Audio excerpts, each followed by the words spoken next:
Hi guys, welcome back. I hope you are all doing well. Today I am going to explain you what is a factorial number and how to implement it using Python. First, let me explain what is a factorial number. A factorial number is nothing but it is a positive integer. Then if it is a positive integer, then the product of all positive integers less than or equal to that number. We can calculate it using this formula. N factorial is equal to n product of n minus 1 and product of n minus 2 and so on. Guys, keep in mind 0 factorial is not 0. 0 factorial is always be a 1. Let's see some examples. What is the factorial of 5? We already know how to calculate it. The product of all positive integers less than or equal to that number. So 5 factorial is equal to 5 product of 4 and product of 3 and product of 2 final product of 1. So the factorial number of 5 is 120. And what is the factorial of 7? It's simple, right? Just do 7 into 6 into 5 into 4 product of 3 and product of 2 and final product of 1. So the factorial of 7 is 5040. Okay, let's move ahead. Now I will show you how to implement it using Python.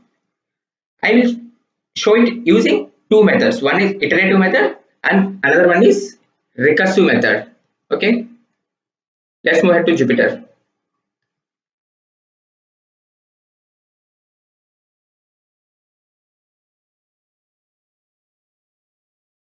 Let's see iterative method.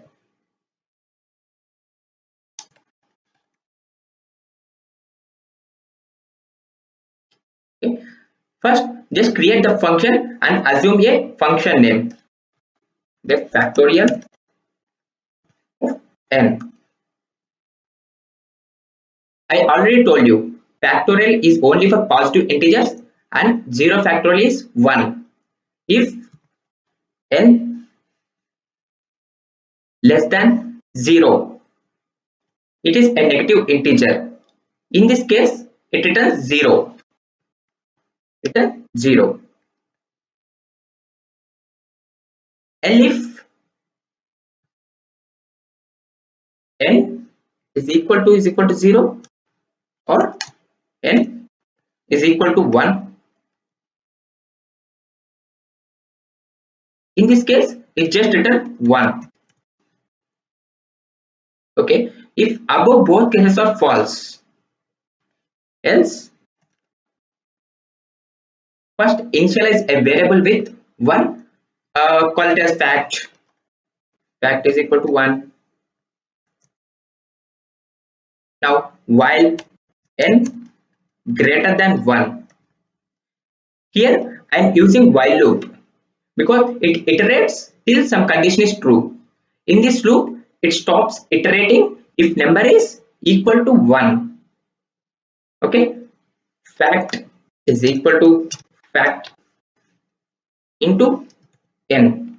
We know that fact is 1. Okay, we already get a fact is 1. If this n is 2, then fact is equal to 1 into 2. So the fact variable becomes 2. Okay, for every iterate we need to decrease the number with 1 because we already know that it is the product of all previous numbers. Just decrease the number with 1. N is equal to n minus 1. Now just return fact.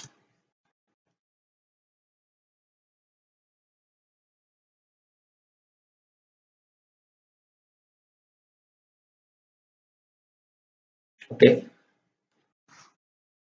just take an example. Call the function of factorial of 3.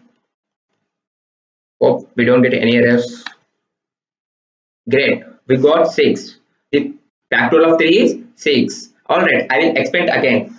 We know that given number 3 is not 0. First, we initialize the variable with 1. Why?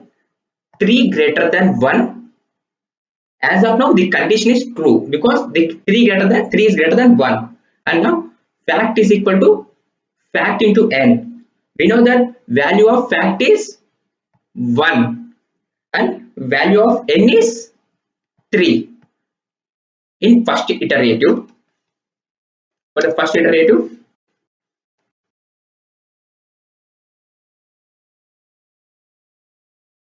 okay, here 1 into 3. Now the fact becomes 3 for first iterative.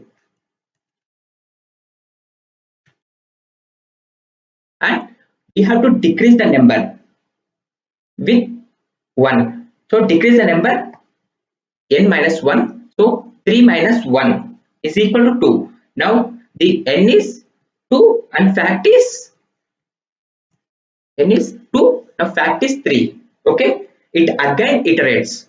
We know that now for the first iterative we got n is equal to 2 and fact is equal to 3. And now for second iterative, while 2 greater than 1, yes, the condition is true. Okay. Now fact is equal to fact into n means we know that fact is 3 and n is 2. So now fact becomes 6. Okay. For the second iterative, fact becomes 6. Okay. And now again we have to decrease the index number. N is equal to n minus 1. So we know that n is 2, 2 minus 1, 1. Now n becomes 1 and it again returns fact. It again iterates. Now while 1 greater than 1, now the condition is false. Now it will close the loop and it returns the fact 6. Great. And we already performed an example by passing a 3. We got this 6. Okay. Now I am going to show you in recursive method. It's very simple and clean. A recursive is nothing but function calling itself. Recursive method.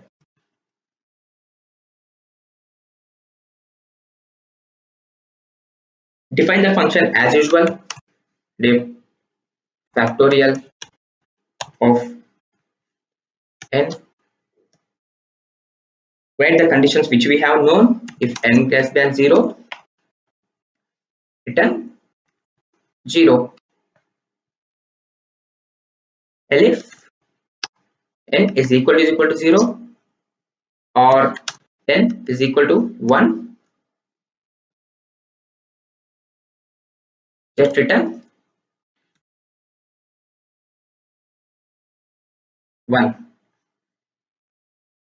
So if above both cases are false, and else just see the magic here.